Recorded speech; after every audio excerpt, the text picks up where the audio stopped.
Halo, kembali lagi dengan Sandika di XND Tech Channel. Sebelum memulai pembahasan kali ini, saya pengen cerita dulu ke teman-teman terkait 5 pilar untuk menentukan suatu smartphone itu bagus atau enggak, berdasarkan pendapat dari Marques Brownlee, atau yang lebih kita kenal sebagai MKBHD, seorang reviewer suhu di dunia teknologi. Kelima pilar tersebut adalah build quality, layar, performa, baterai, dan kamera. Jika suatu handphone dapat memberikan pengalaman yang baik pada 5 pilar ini, maka dia dapat dikategorikan sebagai handphone yang bagus dan pantas untuk direkomendasikan. Nah, kenapa saya cerita hal ini ke teman-teman? Karena pada kali ini kita akan membahas iPhone 13 Pro Max yang menurut sebagian orang mungkin nggak jauh berbeda dari pendahulunya, yaitu iPhone 12 Pro Max. Perhatiin aja, kameranya masih sama-sama 3. Susunan kameranya tetap sama. Sensor LiDAR-nya juga sama. Bentuk panel sampingnya yang rata juga sama. Posisi tombol sama, portnya juga sama. Pokoknya kalau dilihat-lihat sekilas, sulit banget ngelihat bedanya antara iPhone 12 Pro Max dan 13 Pro Max. Lah terus, ngapain beli ini HP? Beli aja iPhone 12 Pro Max yang harganya udah turun. Toh juga sama aja kan? Eits, tunggu dulu. Ingat kan 5 pilar yang kita bahas di awal tadi? Meskipun dari sisi penampilan, iPhone 13 Pro Max ini mirip banget sama pendahulunya, tapi dari sisi layar, kamera, baterai, dan performa, upgrade-nya nggak main-main loh.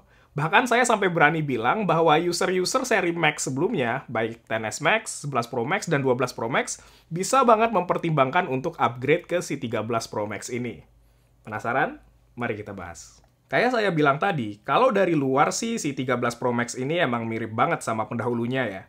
Paling kalau mau bener-bener kelihatan beda, kita bisa ambil varian warna signature untuk seri 13 Pro Max, yaitu Sierra Blue. Warna ini ngasih kesan kalem sih ke saya. Birunya itu muda banget, tenang banget. Cuma emang kadang kalau dilihat-lihat dia juga bisa mirip banget sama warna abu-abu. Untuk Sierra Blue ini, pendapat saya pribadi sih biasa aja ya. Saya cenderung lebih suka warna Pacific Blue di seri 12 Pro Max karena terkesan lebih bold dan berani. Tapi Sierra Blue ini tetap cakep kok kalau dipandang. 13 Pro Max ini masih merupakan handphone yang bagian depan dan belakangnya itu berbahan kaca, dengan panel samping yang pakai stainless steel, mengkilap banget. Tapi juga cepet kotor, jadi harus rutin dibersihin atau dipakein case. Kaca belakangnya masih pakai kaca frosted glass yang nggak gampang ninggalin sidik jari dan kelihatan elegan banget. Bagian belakang mengakomodir modul kamera yang sekarang makin gede lagi dari sebelumnya. Lihat aja nih, lapisannya ada 3 tumpuk. Dan kalau HP-nya ditaruh di meja, pasti bakal nggak rata dan bisa digoyang-goyangin. HP ini beratnya 240 gram, hampir seperempat kilo. Bukan HP yang ringan pasti. Dan seringnya sih kurang ideal untuk dipakai dengan satu tangan. Jadi, buat teman-teman yang kurang suka HP bongsor nan berat, kayaknya bisa skip dulu si 13 Pro Max ini, karena ini beneran gede sih. Nah, tapi buat teman-teman yang pengen best of the best dari Apple, di mana kelima pilar tadi itu kuat banget, si iPhone 13 Pro Max ini bisa banget dijadiin pilihan. Karena dari sisi build quality udah pasti bagus, karena ya secara umum produknya Apple itu build quality-nya dan kekokohannya udah nggak diragukan lagi. Intinya kalau megang kerasa banget kalau ini HP padat, solid, dan berkualitas tinggi. Dengan build quality yang kokoh, sebuah layar 6,7 inci tertanam di bagian depan HP ini. Dan akhirnya, setelah 4 generasi menggunakan poni yang sama, di seri 13 ini poni si iPhone dibuat mengecil. Ya, buat saya sih ini nggak ngasih efek yang terlalu signifikan ya. Poninya tetap ada, dan walaupun ukurannya mengecil, nggak ada informasi tambahan yang bisa kita lihat di bagian atas layar HP-nya, kayak misalnya persentase baterai. Di dalam poni tersebut juga tetap ada modul untuk Face ID, yang kabarnya di iOS 15.4 nanti sih bisa jadi akan mampu ngenalin kita meskipun kita lagi pakai masker. Nice. Terus, setelah telat beberapa tahun dari kompetitor di ranah Android, iPhone kini memiliki layar high refresh rate 120Hz. Akhirnya, lagi-lagi akhirnya. Layar high refresh rate ini disebut ProMotion dan bisa menyesuaikan kecepatan layarnya tergantung aktivitas apa yang sedang dan akan kita lakukan di HP-nya. Hal ini menurut saya spesial dan dinanti-nanti banget sih, karena bahkan di layar biasa 60Hz sekalipun, iOS udah mulus banget. Bisa dibayangin nih, gimana mulusnya di layar 120Hz. Dan memang kenyataannya demikian.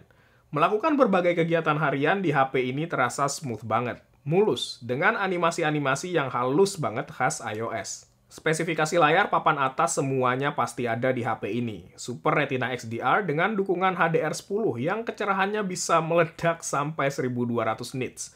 Bikin pengalaman konsumsi media HDR jadi asik banget. Pokoknya dari sisi layar sih nggak perlu diragukan. Penggunaan panel layar yang gede, cerah, dan dengan refresh rate 120Hz biasanya identik dengan keborosan baterainya. Karena panel ini ya makan baterai banyak banget.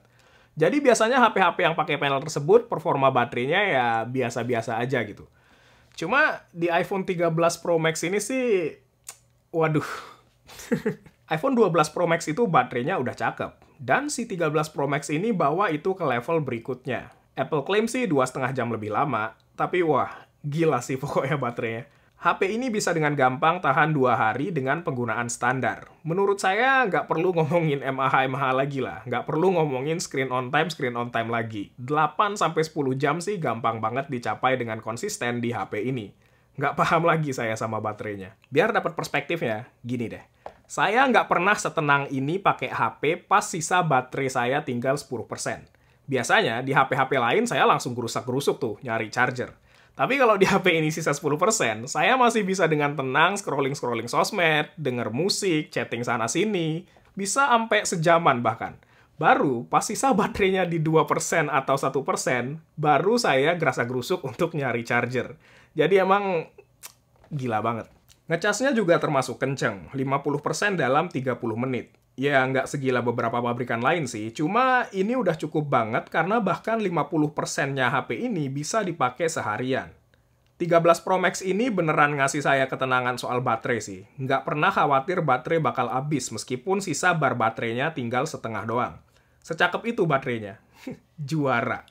Saya jadi heran kenapa Apple nggak terlalu gembar-gemborin baterainya di HP ini, padahal performa baterainya ngeri banget. Soalnya emang yang digemborin Apple itu sih lebih ke arah kameranya ya, yang bentuknya mirip kayak 12 Pro Max ini. Cuma kalau dilihat dari fitur dan hardware yang dibawa pada HP ini, sebenarnya peningkatan kameranya menurut saya lumayan signifikan. Tapi sebelum kita bahas kamera, saya pengen bahas tentang power dan performa yang ada di dalam HP ini dulu. Karena power yang ada di dalam HP ini itu lumayan menentukan apa yang modul kameranya ini bisa lakukan. Ntar kita diskusiin lagi. HP ini pastinya udah pakai chip terbaru besutan Apple, yaitu Apple A15 Bionic. Dan di HP ini, si A15-nya itu full power. GPU-nya ada 5 core. Kalau di seri 13 biasa dan 13 mini, dia cuma 4 core.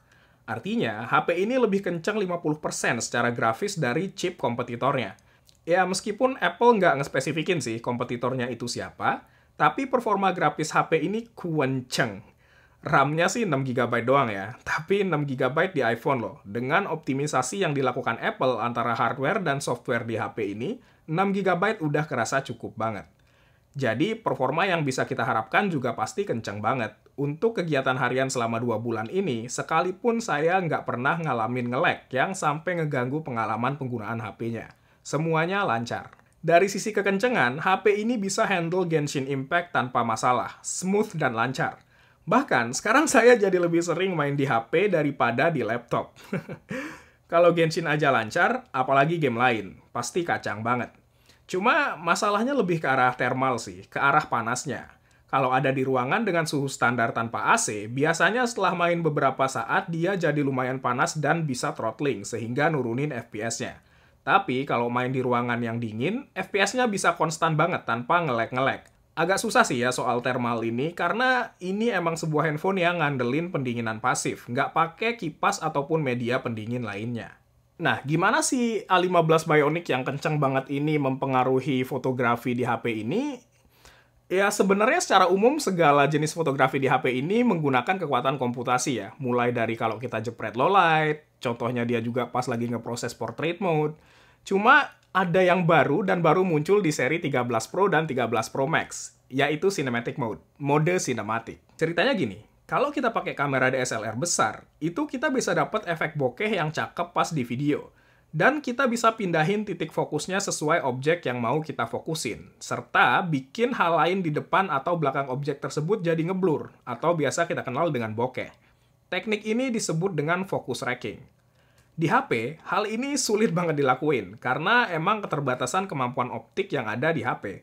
HP nggak bisa memuat sensor segede punya kamera DSLR, dan juga nggak bisa mengakomodir lensa segede bagong. Cinematic Mode bertujuan untuk mereplikasi efek bokeh dan kemampuan untuk melakukan focus tracking seperti di kamera DSLR yang saya jelasin tadi.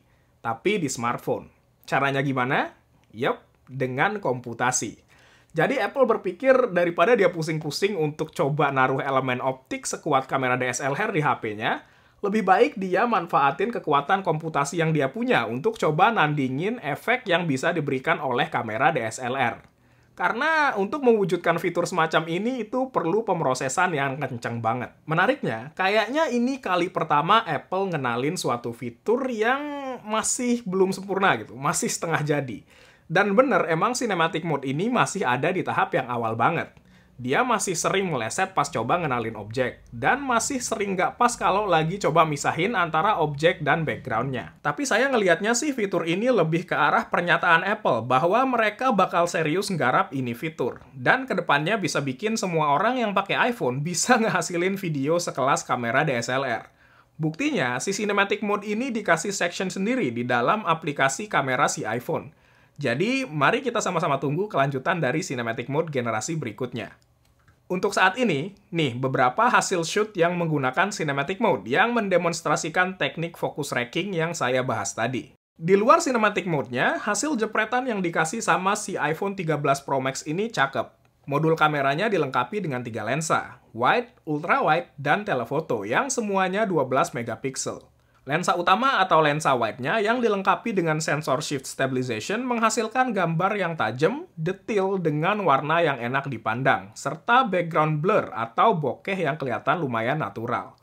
Ditambah, sekarang ada photographic styles yang bisa ngasih kita kebebasan untuk ngatur gaya foto yang dijepret biar sesuai preferensi kita.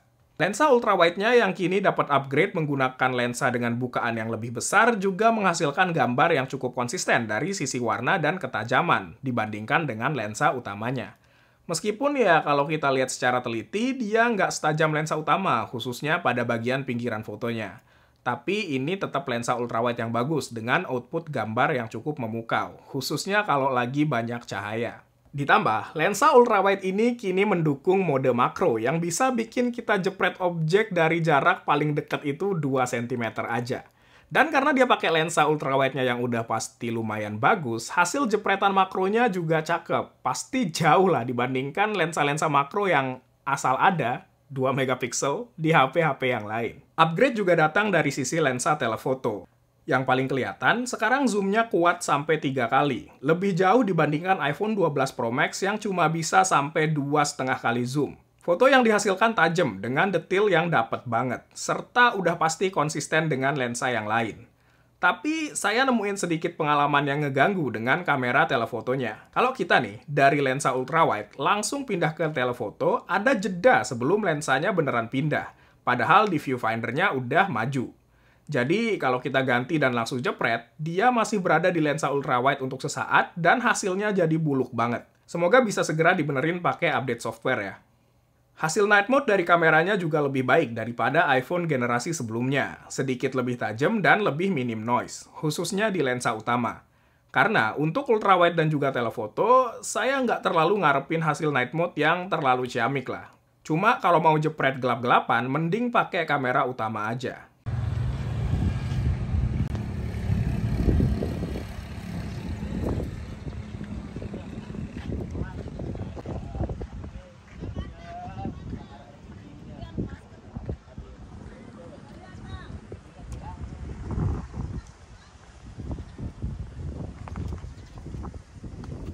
Kekurangan HP ini sih tentunya ada ya. Contohnya kayak isu pergantian lensa yang saya sebutin tadi, terus notch-nya lebih kecil tapi nggak nambah informasi apapun, lens flare-nya yang masih lumayan mengganggu, dan kalau dia terlalu panas, layarnya itu bisa jadi meredup.